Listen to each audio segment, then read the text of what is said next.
안녕하세요. 유인경입니다. 오늘은 제가 제일 약하고 부족하고 멍청한 분야죠. 탐나는 재테크, 부동산 이야기를 나눠보려고 합니다. 그래서 든든한 백 조언자 표용어TV의 포용어 대표님 모셨습니다. 안녕하세요. 아유, 반갑습니다. 반갑습니다.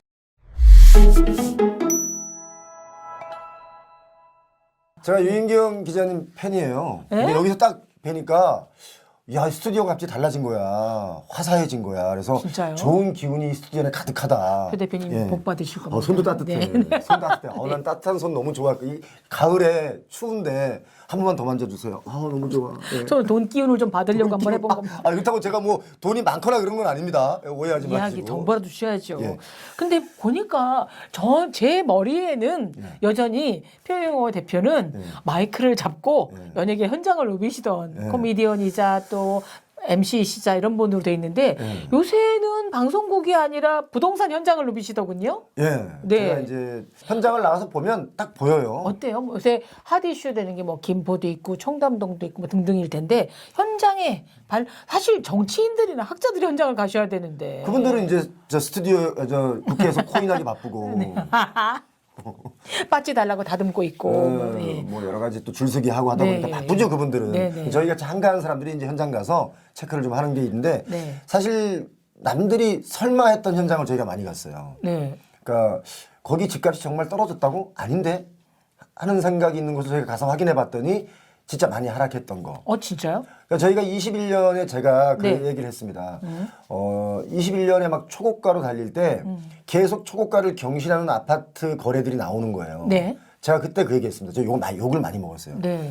이 중에 허위 거래가 있다. 초고가를 경신하고 취소하면 다른 사람들은 이게 최고가가 진짜 그 가격인 줄 알고 또 그 가격에 사는 사람들이 있고. 맞아요. 왜냐면 남잖아요, 기록이. 예. 뭐 12억에 샀다. 그러면 뭐 12억은 그냥 줘야 되나 보다 이렇게 생각하잖아요. 조용하던 우리 아파트가 원래는 8억이었는데 갑자기 10억이 되고 한 두 달 지나니까 12억이 되고. 뭐 혼자 부자 된 것 같잖아요. 예, 그냥 내가 부자 된 거 같고 진짜 우리 집이 12억, 15억 된 것 같단 말이죠. 예. 그래서 누가 집을 살려고 하면 우리 집 아파트는 15억을 줘야 돼. 뭐 이렇게 말을 하기 시작한 거죠. 근데 그 중에는 진짜 거래도 있지만 50% 정도가 허위 거래라는 것을 저희가 또 알아냈고 신문에 여러 번 났습니다. 그래서 제가 21년 8월인가 정도의 하반기에 미국이 이제 풀어놓은 돈을 다시 끄집어 들이기 위해서 금리를 올리기 시작한다는 걸 제가 눈치를 채고 이제 부동산에 찬바람이 불 것이다. 이제 하락 기운이 오기 때문에 부동산 지금 고가에 사지 마라 라고 했었어요. 네. 그런데 그때는 막 집값이 미쳐서 막 날뛸 때니까 제 말이 안 먹혔어요. 그런데 딱 정말 한 5개월이 지나니까 금매들이 나오기 시작하고 심지어 50% 40% 하락한 금액들이 나오니까 표용어 한 말이 사실네? 해서 이제 저희 유튜브를 많은 분들이 보시기 시작한 것 같아요. 그러니까 서울 불패가 부동산의 굉장히 큰 주제였는데 서울도 이제 서울 불패라기보다는 그 하락기가 오면 어느 지역을 불문하고 다 팹니다. 이제 회복세가 좀 가파른 곳이 있죠. 그 뭐냐면 선호도가 높은 지역은 회복세가 당연히 높죠. 선호하는 사람들이 많으니까 그 가격, 뭔가 거래가 더 이루어지다 보니까 가격이 다시 금방 또 반등해서 오는 경우가 있는데 요즘에 여러분 조심해야 될 게 뭐냐면 제가 분명히 올해 1월 달에 일산 부동산 대책이 나왔을 때 그 얘기를 했습니다. 이거 지금 하향 안정화로 가야 되는 과정 중에 규제를 많이 풀어주는 대책들이 나왔다. 그리고 그 이후에도 뭐 보금자리론도 나오고 뭐 50년 만기 대출도 나오는 바람에 이게 반등을 한다. 제가 그래서 올해 1월, 2월에 집값은 반등을 좀 한다. 하지만 이게 데드캣 바운스다. 오르는 척하다가 다시 한번 떨어지면 진짜 무서운 하락이 올 수 있다. 왜냐하면 우리 경제 규모나 경제 성장률이 지금 뛰어오른 집값을 받쳐주지 못하기 때문에 많은 돈들이 다 대출을 받아서 사는 경우이기 때문에 결국 빚잔치에 몰리게 된다. 그렇죠. 지금 그래서 데드캣 바운스가 지금 꺼져가고 있는 게 바로 11월 달입니다. 그래서 지금 가장 조심해야 된다. 집을 매수하려는 분들은. 근데 제가 깜짝 놀랐던 게요. 저는 부동산에 뭐 관심도 없고 돈도 없지만 거리를 지나가다 보면 제가 우리 동네에 방배동에 살아요. 근데 22년째 거주 중인데 맞아, 예전에 방배동이라고 하셨던 것 같아요. 식당들, 카페 다 바뀌었거든요. 예.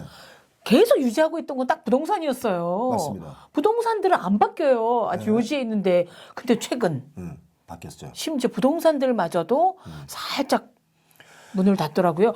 정말 안 망하던. 그리고 저는 이런 얘기하면 안 되지만 부동산 그 중개 수수료를 내면서 내 몇 달치 월급을 이렇게 사인 하나 해주고 배 아팠었거든요. 근데 그분들이 왜 그만두게 되지?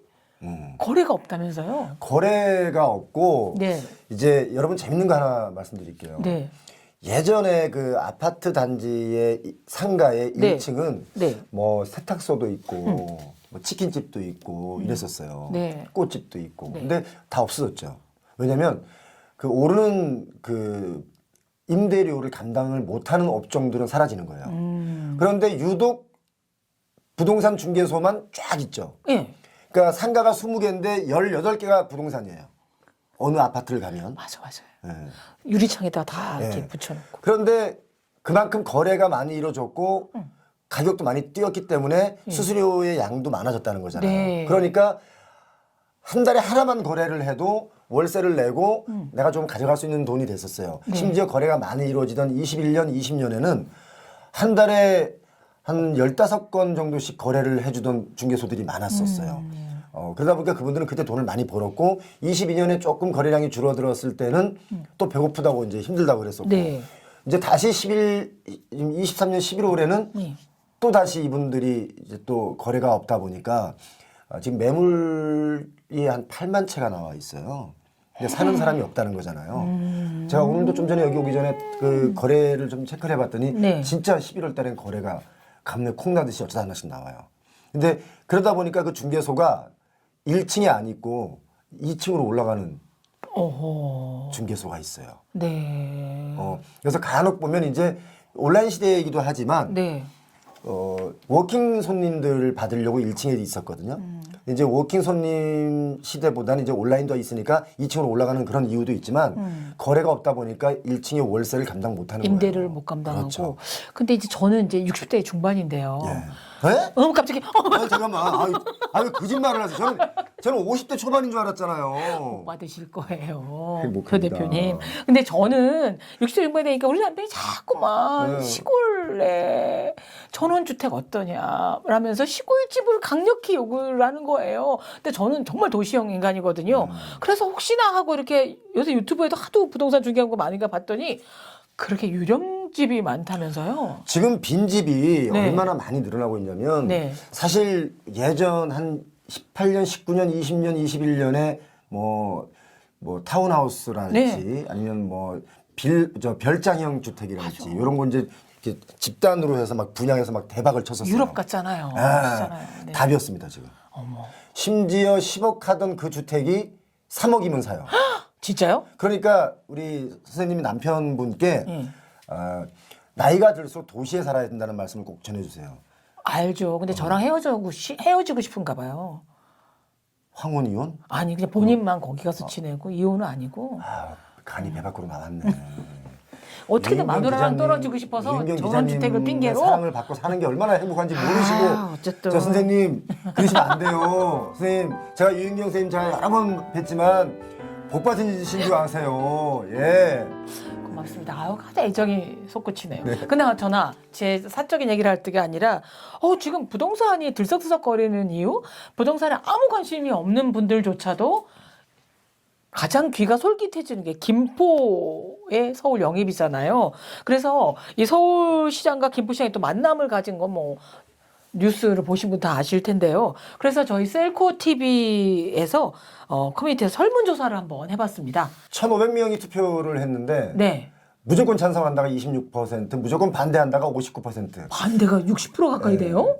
어허. 찬성인데 좀 조건이 필요하다는 분들이 7%, 예. 반대인데 김포 말고 다른 지역까지 편입을 하는 게 어떻겠느냐라는 의견이 7%. 그래서 한 60% 정도가 일단 반대라고 보시면 되겠네요. 어허. 셀코 TV에서는 이렇게 지금 조사가 나왔죠. 네. 표영호 TV에서도 저희가 이거 나오자마자 그 다음날 투표를 했어요. 설문조사를 했어요. 표영호 TV에서 자체적으로. 예. 8대2로 반대가 많았어요.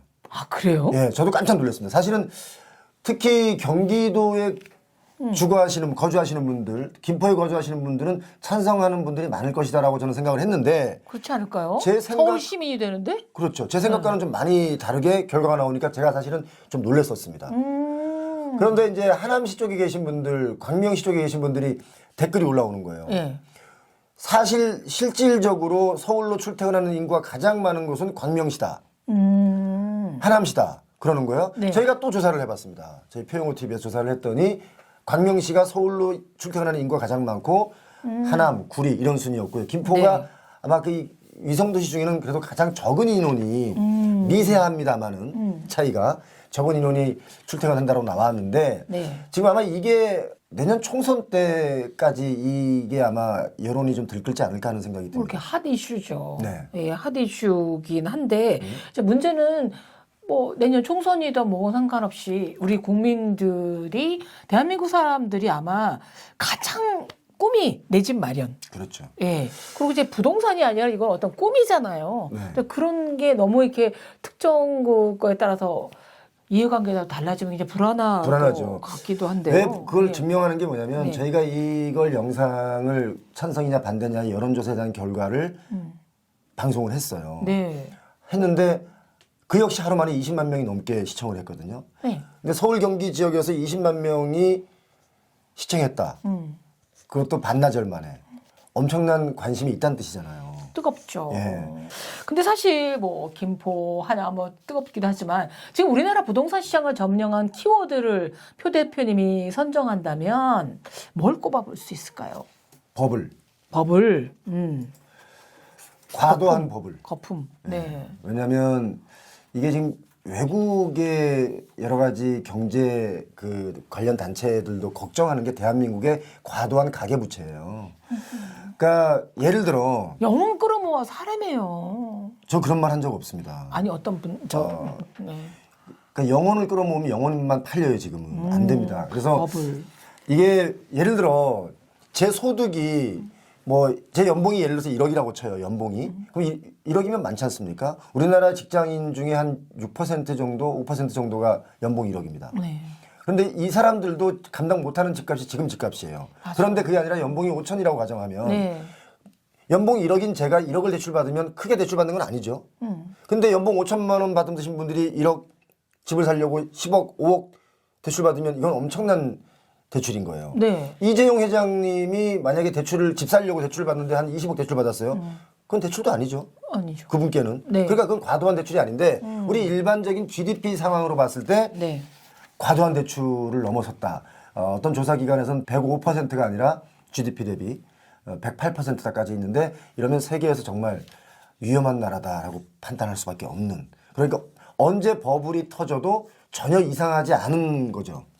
지금 그 단계에 있는 거예요. 근데 이 버블이 개인의 욕망이나 탐욕 때문에 생긴 게 아니라 사실 부동산이라는 게 항상 물어볼 때 어디 사세요를 물어보기 때문에 나 무슨 동에 살아요. 그러니까 뭐 김포 문제 난 것도 나 서울 시민이에요 하지 경기도 도민이에요라는 말보다는 해서 자꾸만 몰려드는 거잖아요. 네.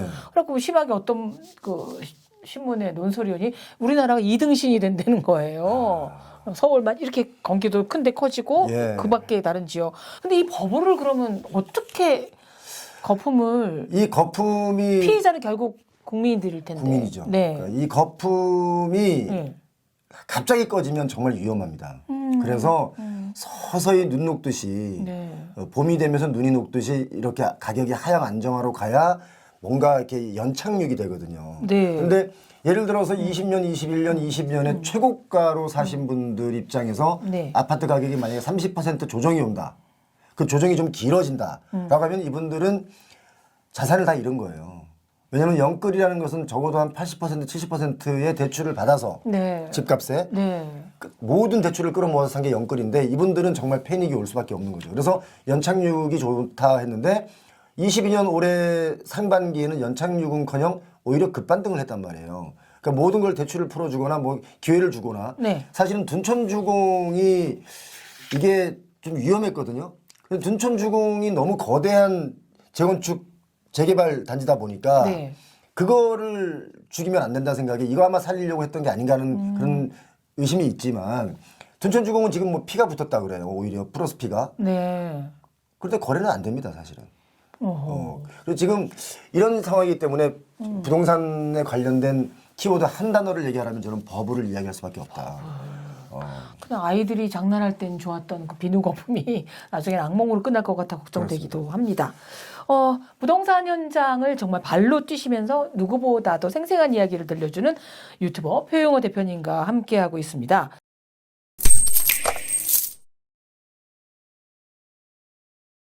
근데 사실 모든 사람들이 희망을 주기를 바라지만 뭐 미래학자나 경제 전문가나 부동산 전문가 다 말씀하시기를 지금 2023년을 통과하는 21세 사람들한테 역사에 없는 것을 체험하는 시대라고 얘기를 하거든요. 제일 먼저가 이제 고령화죠. 고령화죠. 예, 좀처럼 안 돌아가시죠. 예, 100세가 기본이신 거고요. 저출생. 네. 저는 6남매 막내였는데. 그래요? 네, 이제 뭐 0.8명? 0.7 서울은 뭐 명. 7명 줄어들어서 정말 감당해 본 적이 없는, 겪어본 적이 없는 시대를 살고 있는데요. 그런데 사람들은 누구나 주거지가 있어야 될 거 아니에요. 그렇죠. 그래서 부동산에 대처해야 될 우리의 자세에 대해서도 표 대표님 모시고 좀 이야기를 나누고 싶은데요. 집값에 대해서 걱정 없어 하시는 분들은 아무도 없을 겁니다. 근데 2024년에는 집값이 좀 어떻게 될까요?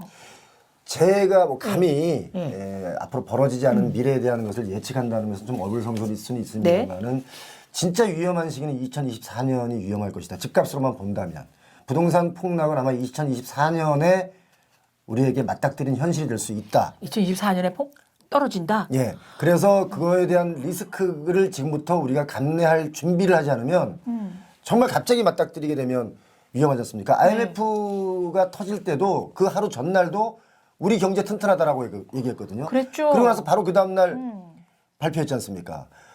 엄청난 위기가 오고 있는데. 금리 20%까지 뛰고 그랬어요. 그렇죠. 24%까지 뛰고. 네네. 그런데 이제 지금 금리가 그렇게까지 뛰지는 않겠지만 여러 가지 너무 큰 버블을 끌어안고 있기 때문에 문제라는 겁니다. 예를 들어 아파트 가격이 적어도 한 2017년, 18년 정도 가격만 하더라도 그때만 해도 집이 너무 비싸서 못 산다고 할 때였거든요. 네. 그런데 그거에 2배, 3배가 뛰었으니까 이건 뭐 어떻게 감당을 해야 됩니까? 예를 들어 저는 기본적으로 50년 장기 대출해 주지 않습니까? 아파트 그 재건축이 연한이 30년이에요. 그죠? 네. 그리고 직장 다니는 분들이 50년 직장 다닐 수 있습니까? 먼 따님이 요새는 10년도 못 버텨요. 그런데 어떻게 50년 대출을 어떻게 갚습니까? 그러면 예를 들어 그렇게 해서 내가 벌어서 갚을 게 아니라면 누군가에게 그 빚을 또 한번 전가하면서 아파트 상승분에 대한 이익을 보고 나는 빠지고 이 사람이 그 책임을 또 져야 되잖아요. 네. 계속 이렇게 빚을 안겨주면서 끌고 가다 보면 50년이 지났다고 가정해 봅시다. 그러면 50년 뒤에는 그 아파트의 가격이 다시 재건축을 해야 되지 않습니까? 네. 그럼 돈이 또 들어가지 않습니까? 네. 그럼 그 버블은 또 누가 책임질 겁니까? 다음 정부. 그렇죠. 네. 그럼 계속 우리는 그 빚을 끌어안고 평생 빚 갚다가 가는 인생이 우리의 라이프 사이클이 되면 네. 무슨 희망이 있냐 이거예요.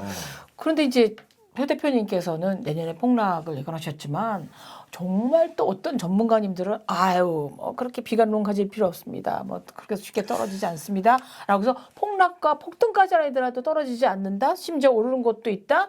뭐 이런 의견들이 너무나 근데 다양한 그분들의 말이에요. 주장도 뭐 틀린 주장이라고는 할 수 없는데 네. 이제 어떤 데이터를 놓고 서로가 이야기를 하느냐예요. 예를 들어서 가장 선호도가 높은 압구정동 현대아파트를 놓고 봐라 뛰었지 않냐 라고 하면 다른 데는 다 떨어졌는데 여긴 뛰었지 않습니까? 네. 그러면 뛰었다라고 우기고 주장하는 거고 다른 분들은 저기 어디 저 외곽 지역에 많이 하락하는 아파트를 예를 들면서 봐라 떨어졌지 않냐 라고 하면 서로 비등한 거거든요. 그런데 샘플이 다른 거죠. 샘플이. 그렇죠. 데이터를 어떻게 읽느냐의 차이인데 네.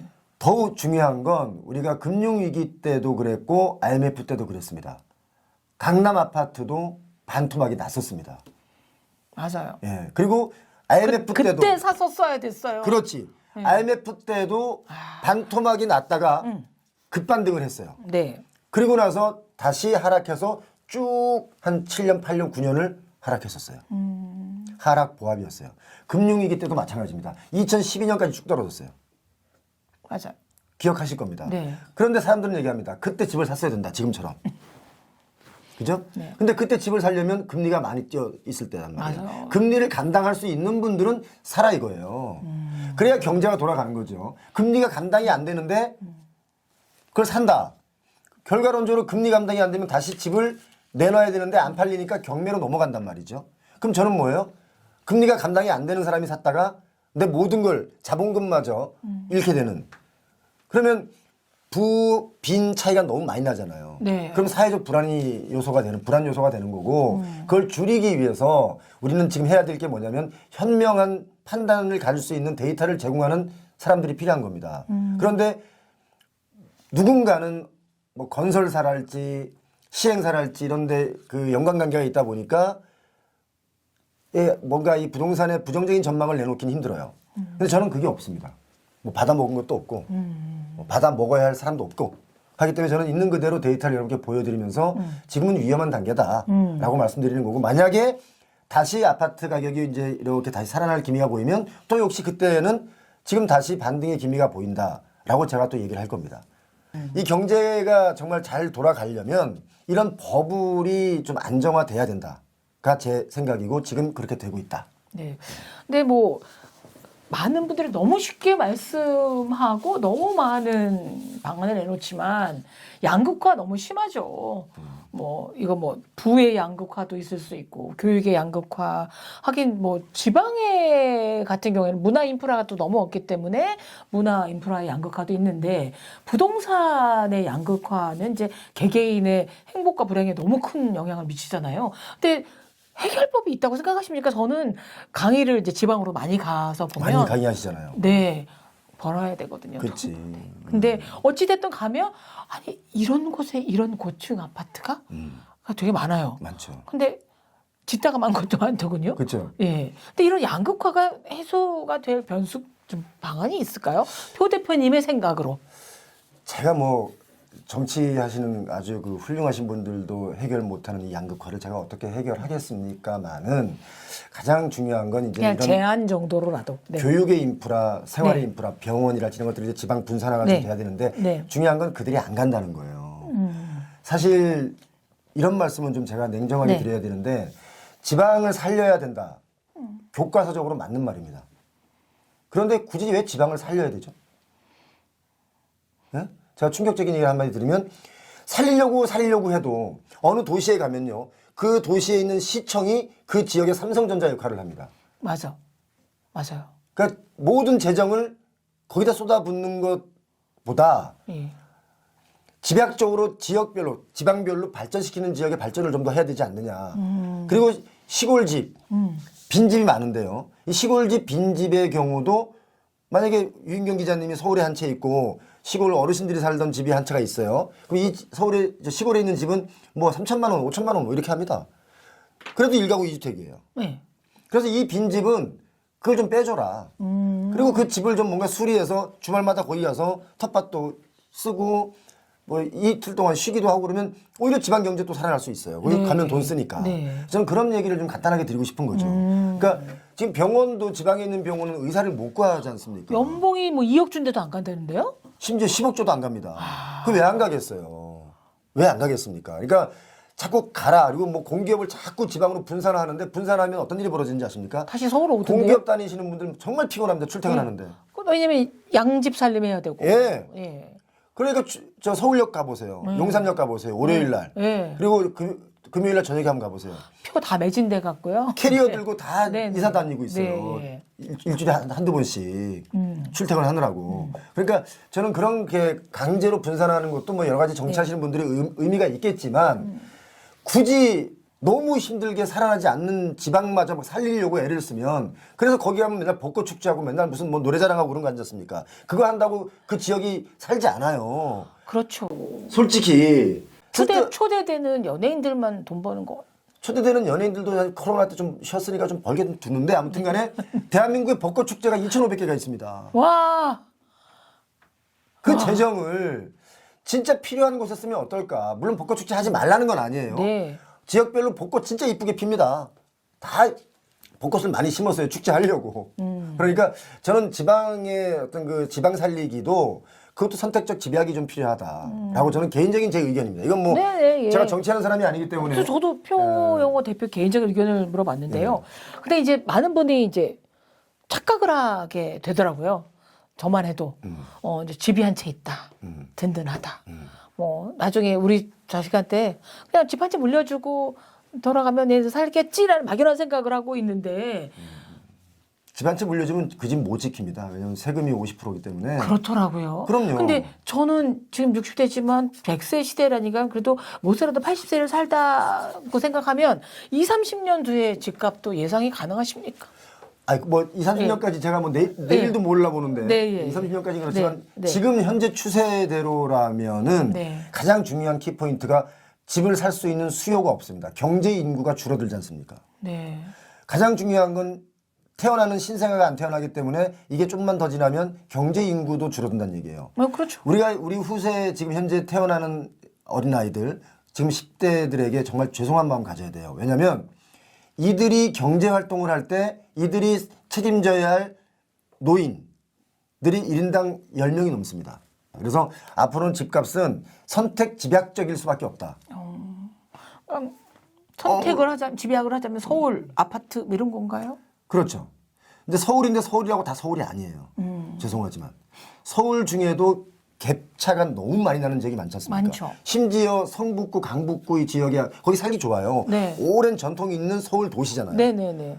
그런데 과천보다도 훨씬 집값이 쌉니다. 그러니까 아마 제가 볼 그렇더라고요. 때는 영끌하신 분들이 그쪽 네. 지역에 아파트를 많이 샀을 거예요. 저희 데이터를 보니까. 네. 그런데 그분들은 왜 영끌을 그렇게 했냐. 내 집 마련하고 싶은 거예요. 이제 더 뛴다고 그러니까. 사실 2018년, 19년부터 21년까지 단군 역사 이래 최고의 급등을 했습니다. 소득이 그만큼 급등했으면 우리 지금 너무 살기 좋은 나라예요. 근데 소득은 월급 안 올랐어요. 예, 그 물가 상승분 대비 뭐 오른 것도 없거든요. 네. 그리고 지금 현재 더 중요한 건 우리가 대한민국이 굉장한 성장률을 이뤘습니다. 한강의 기적, 네. 라인강의 기적을 말하는 것처럼 한강의 기적을 했는데 이제는 경제 성장률이 누구누구의 잘못이 아니라 세계 글로벌 경기가 어렵습니다. 지금 1.4% 예상하고 있거든요. 경제 성장률을. 해외에서도 그렇게 보고 있는데 우리가 못해서가 아닙니다. 우리 지금 잘하고 있음에도 불구하고 네. 성장률이 지금 이렇게 된 거예요. 그러면 성장률이 낮은데 어떻게 주택 가격은 계속 오릅니까? 돈이 어디서 나야 오르는 거 아닙니까? 청담동에 가면 땅값을 5억 넘게 받아요. 평당. 평당이요? 예. 집 한 채 가격이잖아요. 이걸 누가 올려놨냐? 시행하는 사람들이 올려놓은 거예요. 디벨로퍼들이. 디벨로퍼라는 것은 굉장히 좋은 단어지 않습니까? 네. 그런데 서로 경쟁하다 보니까 좋은 땅을 내가 사서 더 좋은 주거 환경의 주택을 지으려고 하다 보니까 서로 땅값을 비싸게 불러야만 그 땅을 팔 거 아닙니까? 그렇죠. 그러니까 그 땅을 비싸게 사다 보니까 15평 오피스텔을 하이엔드라는 단어 하나 딱 붙여놓고 30억. 그렇더라고요. 오피스텔이. 40억. 오피스텔이. 심지어 삼성동 갔는데 30억에 분양받으신 분이 있는데 네. 자기가 입주하려고 준공이 끝났어요. 들어가서 봤더니 일반 3억짜리, 2억짜리 오피스텔하고 다를 바가 하나도 없는데 어떻게 30억이냐. 하이엔드니까. 하이엔드면 주차장이 세대수 곱하기 한 3, 4는 돼야 돼요. 30억짜리 오피스텔 사는 분이 차가 한 대밖에 없겠습니까? 그런데 주차는 50%예요. 오피스텔이니까. 이거 어떻게 하이엔드입니까? 그런데 그렇죠. 땅값이 결국은 이들을 이렇게 만든 거예요. 근데 땅값을 누가 만들었냐? 결국 부동산 개발하는 사람들이 서로 경쟁하기 위해서 네. 내가 유인경 개발자보다 내가 더 먼저 빨리 이 땅을 사야 돼. 하니까 더 많은 돈을 내가 제시하게 되고 지주들이야 당연히 더 많이 주는데. 당연하죠. 그건 경제 네, 논리에 맞는 네. 거죠. 그러다 보니까 네. 지금은 어떤 일이 벌어졌냐면 분양이 안 될 것 같으니까 부동산 PF도 안 되고 있습니다. 그러면 비싸게 준 땅을 신탁사에서 공매로 넘기겠죠. 은행이나 뭐 이런 제2금융권에서. 금융권에서 네. 이제 돈 빌려줬으니까 네. 그 자기네가 빌려준 돈이라도 어떻게 빨리 회수를 하려면 그래야 자기들도 BIS 비율이고 뭐고 다 맞출 거 아닙니까? 네. 그러니까 얼른 이걸 또 공매로 넘기죠.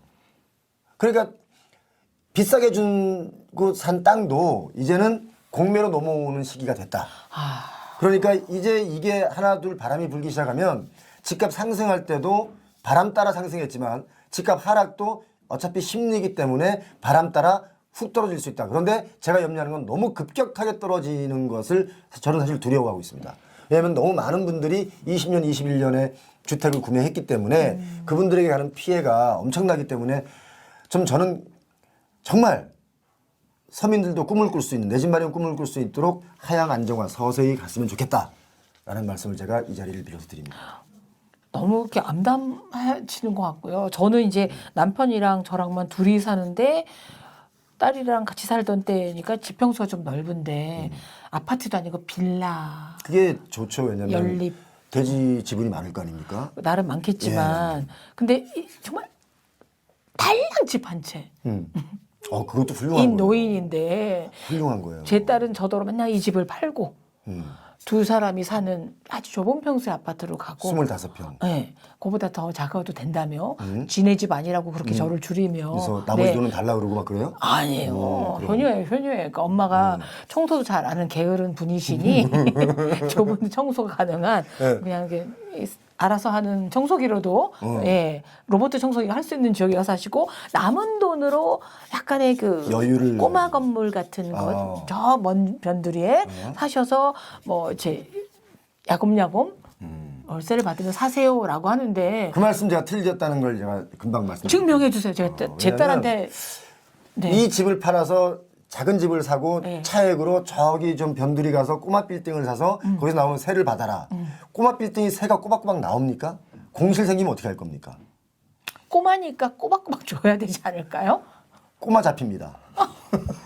그게 왜냐면 사실 지금 그 부동산 급등기 때 너도 나도 대출을 받아서 샀는데 꼬마 빌딩도 많게는 80% 90%까지 강남 가면 그런 빌딩들이 있습니다. 꼬마 빌딩 중에 대출을 받은 거죠. 어허. 그리고 오히려 서울 외곽 쪽으로 가면 그 한 50% 이 정도의 대출을 받아서 보통 건물들을 샀어요. 그런데 지금 강남에도 꼬마 빌딩이 경매로 나오고 있다는 것은 공실이 한번 생기면 이자 감당이 안 되는 거예요. 그렇겠군요. 논리적으로 안 맞는 땅값을 가지고 있는 거예요.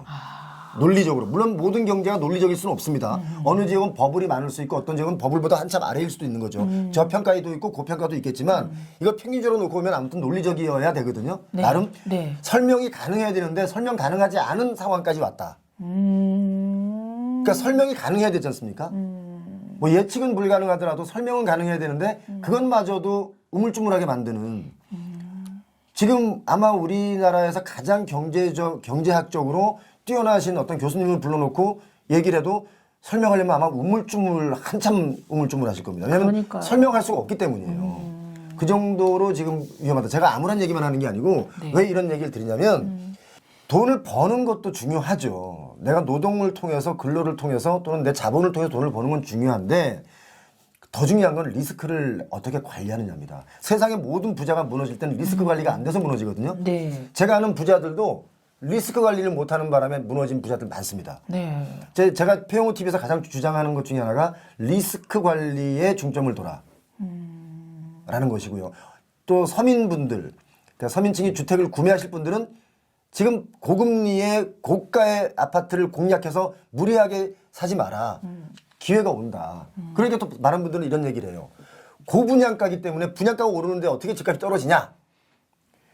저기 나이키 신발 눈물에 세일하면서 10,000원에 나올 때 있지 않습니까? 맞아요. 그거 백화점에서 20만 원에 팔던 신발인데 그러면 그 원가 따지면 어떻게 10,000원에 팝니까? 그렇죠. 똑같습니다. 부동산도. 모든 모든 재화는 진짜 그렇던데요. 모든 재화는 그렇게 돼 있습니다. 지금. 그래서 딸아, 엄마는 리스크를 감당하기 너무 늙었어. 그냥 그대로 이 집에 있을게. 그리고 유인경 우리 선생님 따님 이 방송을 통해서 보시면 그 행여나 우리 엄마 집 팔아서 작은 집으로 이사 가게 한 다음에 차익을 내가 날름 먹어야지. 이런 생각은 버리시기 바랍니다. 그런 생각 안 하는 효녀예요. 그래요? 돈 잘 벌어요. 그래요? 네. 워낙 똘똘하게 또 잘 키우셨겠지. 아니요, 지가 잘 자랐어요. 근데 사실은 부동산에서 제가 늘 느끼는 거지만 사실 제 남편 고를 때도 너무 성급하게 골라서 아무 생각 없이 남편 고를 때도 성급하게 골랐다고요? 그냥 볼펜 하나 살 때도 이 색깔이 저 색깔이 얼마지? 이렇게 챙겨놓고 남편은 정말 그냥 쓱 결혼하자 그러길래 했거든요. 근데 집은 어떻게든지 거기에 너무 쇼크를 먹어서 모든 뭘 하나 살 때마다 어디가 제 최저냐. 응? 어느 지역 이게 네이버 쇼핑이냐 쿠팡이냐 마켓컬리냐 뭐 등등 다 찾아서 사거든요. 그리고 조금이라도 제가 싼 거 사면 제가 너무 현명하고 지혜롭고 운도 좋은 사람으로 느낀다 말이죠. 쌀 최저가일 때 사려면 집을 네. 그리고 제가 막 부자가 된다는 느낌이 들잖아요. 집 한 채 있고 난 다음에 제가 얼마나 거만해졌는지 몰라요. 원래 그래요. 네. 그 집을 산다는 네. 것은 집을 있다는 것은 그다음에 네. 내 집값이 올라간다는 것은 그 부자 효과를 맞아요. 웰스 에펙트라고 하는 네. 경우가 있는데 내가 마치 부자가 된 것 같은 느낌이 들기 때문에 네. 소비가 좀 늘어나요. 소비가. 그런데 이게 집값이 하락한다고 싶으면 갑자기 푸어 에펙트가 생기는 거예요. 그래서 제가 집값이 어떤 분들은 빨리 떨어져라 라는 분도 있지만 그러면 정말 위험해지기 때문에 서서히 맞아. 오히려 서서히 네. 떨어지면 준비할 수 있잖아요. 서민층에서도 살려고. 근데 급격하게 떨어지면요. 또 급격하게 반등이 오면 신기루처럼 왔다 갔거든요. 그럼 나는 못 사요.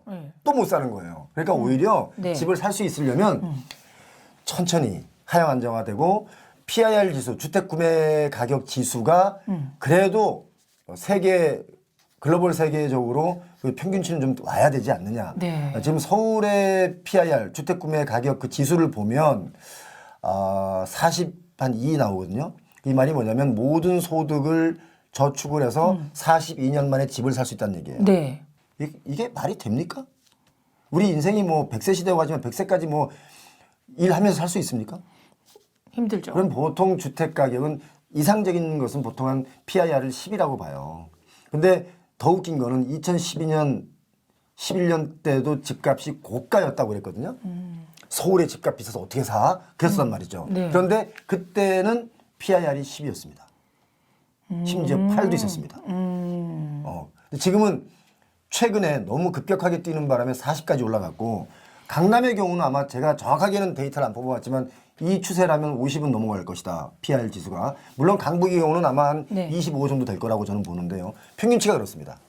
그런 걸 봤을 때는 참 가장 최저가에 산다는 개념보다는 내가 감당할 수 있는 가격 또 내가 이것을 매매를 하려고 할 때 환금성이 좋은 아파트를 놓고 생각하시면 좀 더 수월하게 가격도 책정해서 살 수 있지 않을까. 네.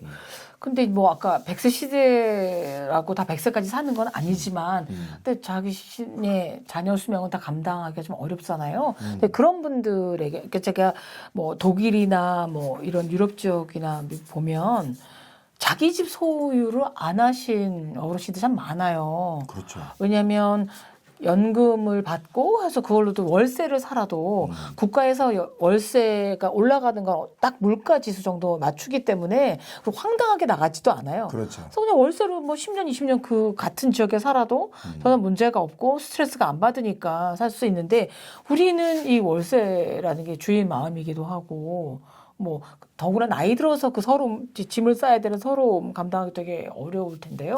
그리고 또 조금이라도 소득이 있으면 뭐 내 자식한테 그래도 뭐 이런 조그만 집 하나 정도 물려줘야 되는 거 아니야?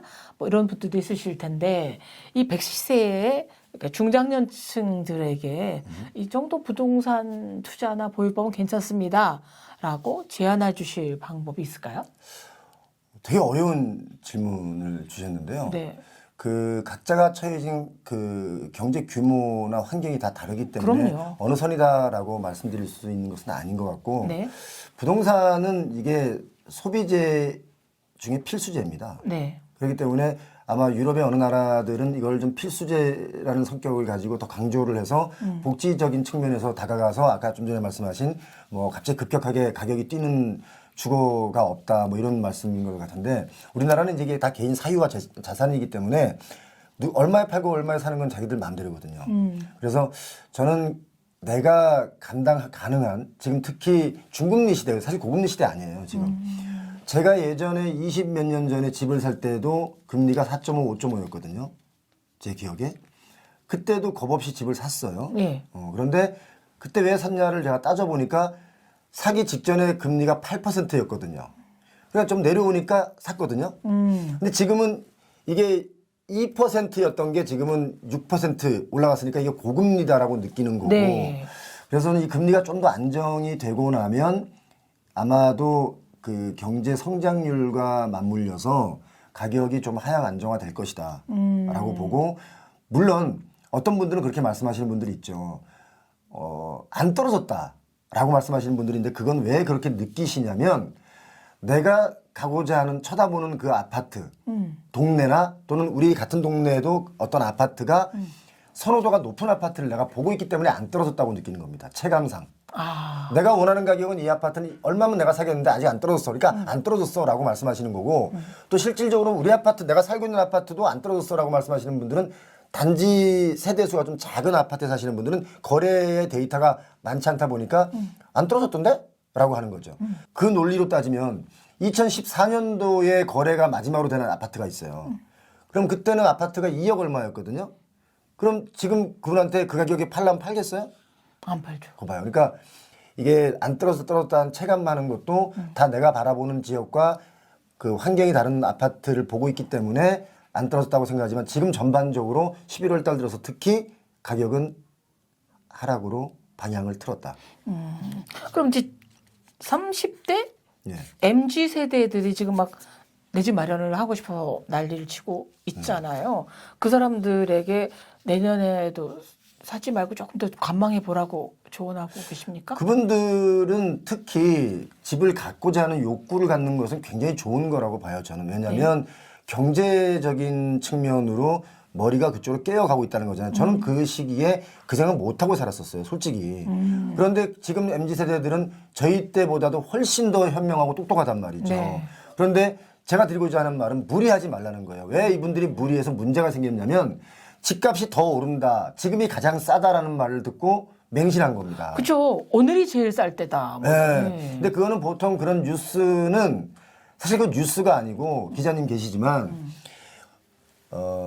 협찬받은 광고성 기사거든요. 그러니까 그런 기사에 현혹되면 그런 기사를 보면 이게 사실이라고 믿게 되는 일종의 프로파간다스, 스핀닥터 같은 것들 기사를 보고 그렇게 느낀다는 것은 본인이 가격을 정해서 어떤 아파트를 구매할 때 혼란을 주는 거죠. 네. 그런 거에 현혹되지 않았으면 좋겠다. 24년은 자신 있으면 사라.